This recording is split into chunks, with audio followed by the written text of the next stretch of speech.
Here's why you can't stop watching Who the did I marry? What is it about this 50-part series that's getting people to watch hours and hours of TikToks? A lot of it comes down to human psychology. People like drama. They like plot twists. They like stories about love and relationships and interesting storytelling. But it goes deeper than that. According to Kristen Lear, a PhD candidate specializing in media psychology, a lot of the reason TikTok user Reesa Teesa went viral is likely because her story is accessible, interesting, and relatable. It also has to do with how we consume digital media. Not only is she a great storyteller, but the topic I believe people have experienced. Who can you really know? Over more than 8 hours of videos, Reesa Teesa laid out her entire experience meeting, dating, and marrying a man who lied about everything from his family to his job to his money and intentions. But for everyone who fully invested in Who the Did I Marry, there are others wondering how the are people watching a series this long? I think it's because of the accessibility and genuine interest in this story. There is something, a draw in the narrative that keeps them going, that wants them to click to the next episode,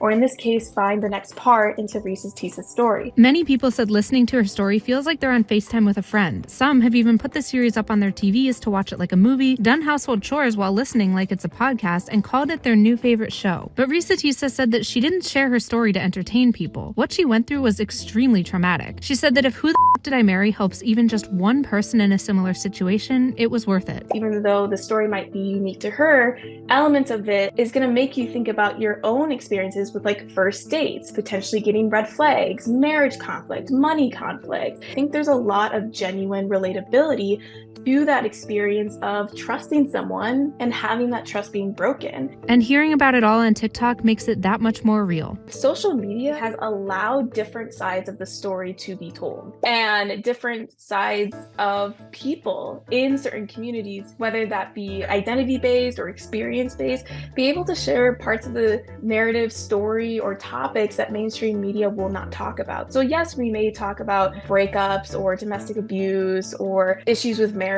on TV or even the news, but for social media to allow a more nuanced perspective and a more intimate perspective, I think is one of the powers of social media.